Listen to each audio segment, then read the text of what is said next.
Welcome to Context. I'm Brad Harris. I think it's time we revisit one of the most audacious works of historical philosophy ever published, a book that has unsettled Western self-confidence for more than a century. Oswald Spengler's The Decline of the West. First released in Germany in 1918, the book landed like an artillery shell in the ruins of the Great War, insisting that Western civilization was already past its creative prime. Its institutions, Spengler argued, were calcifying, its politics sliding toward authoritarian spectacle, its culture exhausted and incapable of fresh vision. Worst of all, he predicted this drift was not an accident of leadership or policy failures. It was the inescapable winter of an organic life cycle, as natural and as final as the death of a star. Quick note before we dive in. If you enjoy the show, there are two main things you can do to help it grow. First, take a few seconds right now and give Context a 5-star rating on Apple Podcasts or Spotify or wherever you listen. The more ratings I get, the more visible the show becomes, the more people discover it, so it makes a real difference. Second, if you want to support the show and access all of my supporter-only episodes, you now have 3 good options for this. You can join me on Patreon at patreon.com/Brad Cole Harris, and now you can also subscribe through Spotify or Apple Podcasts directly. If you prefer to stick with one of those platforms, just tap subscribe at the top of the show page or tap on any of the supporter-only episodes, and you should be good to go. Okay, now let's get back to the decline of the West. Spengler's thesis still haunts us because so much of what he foresaw now feels like our evening news. He anticipated the rise of vast, unelected bureaucracies, the corrosion of democratic trust, the substitution of mass entertainment for high art, and a politics increasingly performed as a kind of gladiatorial pageant under the lights of some virtual coliseum. In short, he believed that the West had crossed an invisible frontier, separating an era of youthful creativity from an age of managerial technocracy, which would culminate in the concentration of executive authority around charismatic strongmen. For some background on this man who apparently had a crystal ball, Oswald Spengler was born in 1880 in the picturesque town of Blankenburg, Germany. He grew up during the Second Industrial Revolution, when steel, steam, and scientific triumph fostered an almost evangelical confidence in progress. Yet German writers in those days also nursed a darker mood.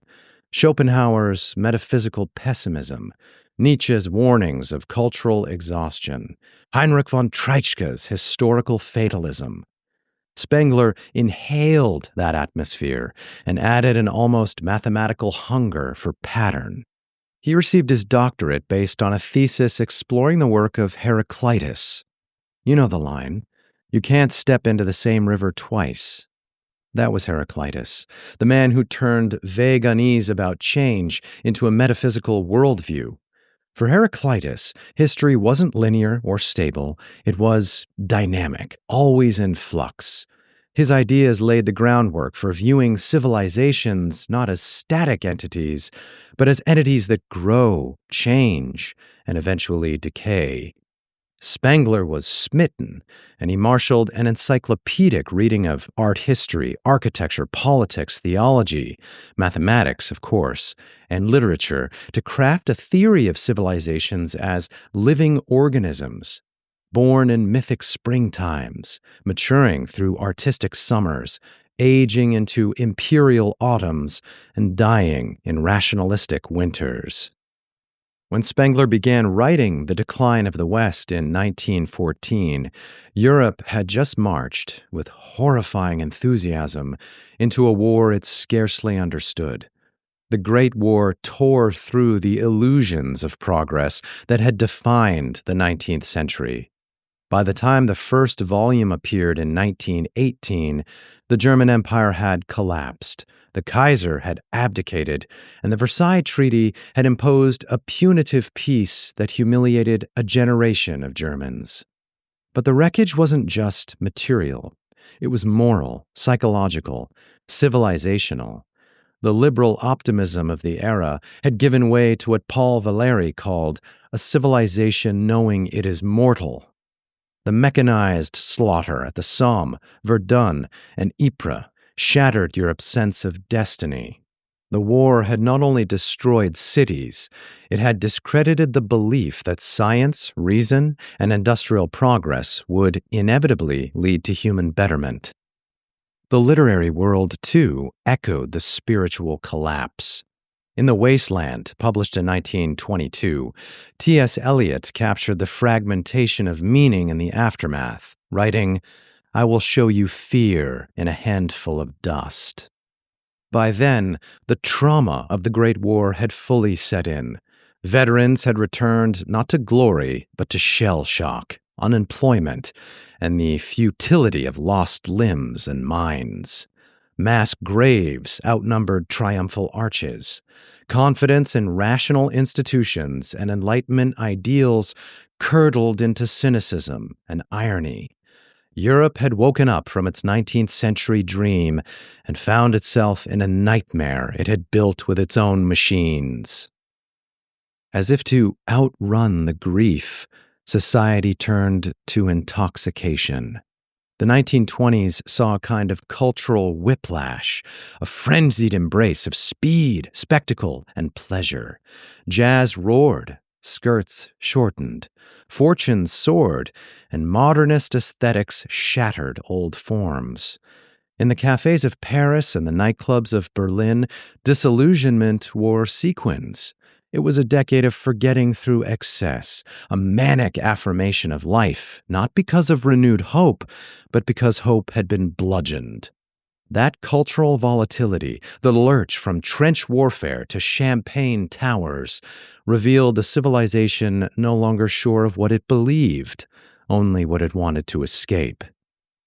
The upheaval didn't cause Spengler's diagnosis, it confirmed it. He had already come to believe that the West was in its twilight years, but in the smoldering ruins of post-war Europe, his ideas found a ready audience. An exhausted continent was prepared to believe that its golden age had slipped away, and that its decline wasn't a political failure, but a metaphysical one. Central to Spengler's schema was his seasonal metaphor, so let's reiterate. Civilizations, like seasons, pass through distinct phases. Spring marks a mythic beginning, driven by religious fervor and the creation of sacred architecture and epic literature. Summer follows as a time of cultural flourishing, shaped by metaphysical inquiry and artistic achievement, with classical philosophy and sculpture at its peak.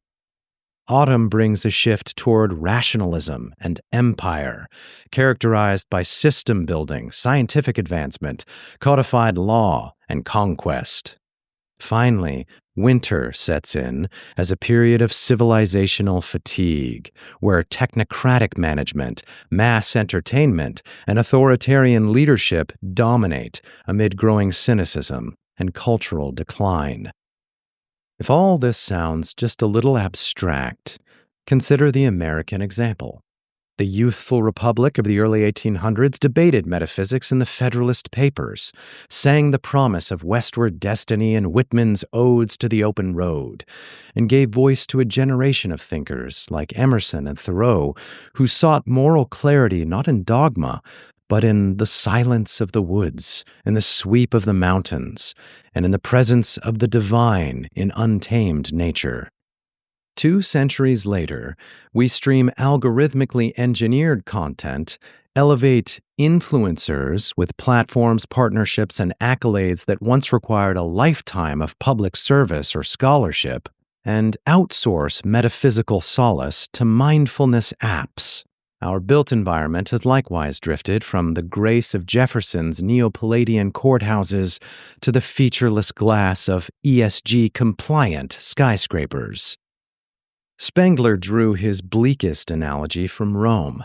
The Roman Republic, vibrant with civic virtue, yielded first to oligarchic paralysis, then to the charismatic authority of Julius Caesar and his imperial heirs. Spengler predicted that Western democracies, confronted by gridlock and mass cynicism, would likewise gravitate toward executive rule masked by democratic ritual.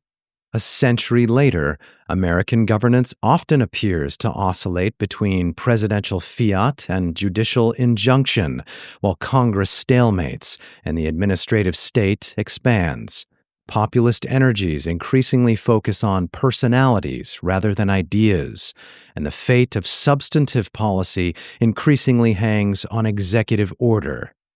Spengler called this Führertum, not necessarily dictatorship, but a form of executive dominance that renders institutions merely decorative.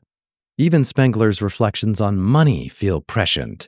He anticipated that our civilization would become increasingly devoted to finance, not just in economics, but in ethics. He believed that a culture of money would displace a culture of value.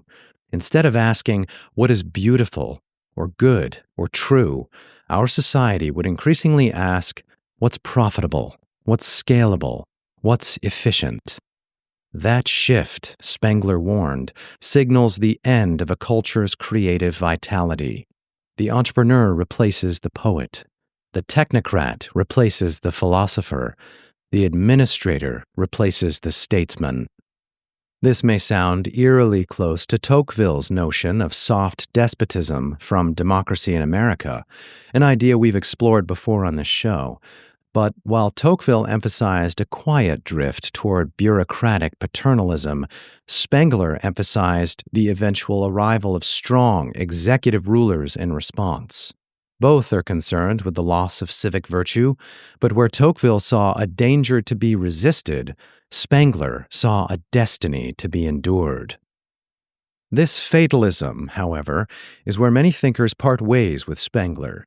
His sweeping analogies and deterministic arcs have always sparked debate. For example, critics have pointed out that Spengler's analogies can be selective. Civilizations do not always follow neat cycles. Some reinvent themselves, others fuse, still others find renewal through reform. Consider Japan. By the mid-19th century, it had been largely isolated for over 2 centuries under the Tokugawa shogunate, feudal, technologically stagnant, and politically rigid. When confronted by Western powers and forced to open its ports, many assumed Japan would be carved up like other countries. But instead of succumbing to decline, it embarked on a breathtaking transformation. Within a generation, the Meiji Restoration replaced the shogunate with a constitutional monarchy, dismantled the feudal order, modernized its military, legal system, education, and industry, and emerged as a global power. It wasn't a gentle evolution, it was a national sprint toward modernity. Japan's reinvention was not about preservation, it was about disciplined adaptation, and it worked. But here's the rub. That capacity depends on memory, on historical awareness, and that's where Spengler's diagnosis may hit hardest for the modern West. One of his more sobering claims is that late civilizations tend to forget how to imagine themselves as young. They lose touch with the vitality of their origins, the stories, symbols, and shared assumptions that once animated collective ambition. In prioritizing freedom above cohesion and diversity above continuity, the modern West has grown wary of its own past. We've become reluctant to revere our founding myths, skeptical of inherited wisdom, and even embarrassed by the civilizational arc that brought us here. Traditions are increasingly treated as arbitrary, accidents of birth rather than achievements of culture. Our inheritance is recast not as a legacy to steward, but as a burden to overcome. And once a people begins to see its foundations that way, the will to preserve or adapt decays. What replaces it is not renewal, but drift. Japan may have been an exception that proves the rule, succeeding precisely because it cultivated a uniquely disciplined reverence for its roots in Shinto traditions, Confucian values, and the samurai ethos, which allowed it to adopt Western tools without surrendering its cultural cohesion. For its part, the West sprang from a fusion of Judeo-Christian ethics, Greek rationalism, and English common law liberty. Yet, among most Western intellectuals at least, reverence for that heritage went out of fashion years ago. Other critics of Spengler point to the West's accelerating technological power, arguing that our exponential innovation invalidates Spengler's thesis. Artificial intelligence, biotechnology, and spacefaring ambitions, they say, prove that the West is still very much in its creative adolescence. But Spengler anticipated technological acceleration. He welcomed engineering brilliance while insisting that it did not equal cultural vitality. The Roman aqueduct, after all, was a late imperial feat. What mattered to him wasn't just cleverness or technical skill, but the spirit behind it, whether our tools serve a deeper vision of the good, or whether they're simply making things faster, cheaper, or more addictive. Is the West in decline? In some respects, it certainly seems to be. But the more important question is whether decline is terminal or transitional. Rome decayed, but Christendom arose. Athens fell, but its philosophy fertilized the Renaissance and the Enlightenment. The thing about organic systems is that their decay is a prerequisite for their rebirth. If Spengler was right, if we are indeed moving through the late winter of our civilization, does that mean that what follows must be catastrophic? Perhaps not. Spengler's most fundamental insight, like that of Heraclitus, was that change is the only constant. So, while it's tempting to believe we're witnessing the end of something, the end of progress, of democracy, of meaning itself, what we may actually be experiencing is more of a phase shift, and spring could be nearer than we think. If that's true, then the most powerful catalyst for renewal might also be the simplest. The imagination to believe that this is not the end of Western civilization, but part of a grander history still unfolding, one that could stretch across additional centuries of discovery and achievement so advanced that they make the early 21st century look as quaint and flickering as the age of candles and steam, an era in which the explosion of intelligence and creative freedom Western civilization is poised to ignite reshapes not only what it means to be human, but the very structure of the galaxy itself. If such visions sound naive, maybe that's just another sign that winter hasn't fully thawed. I'm Brad Harris. So long.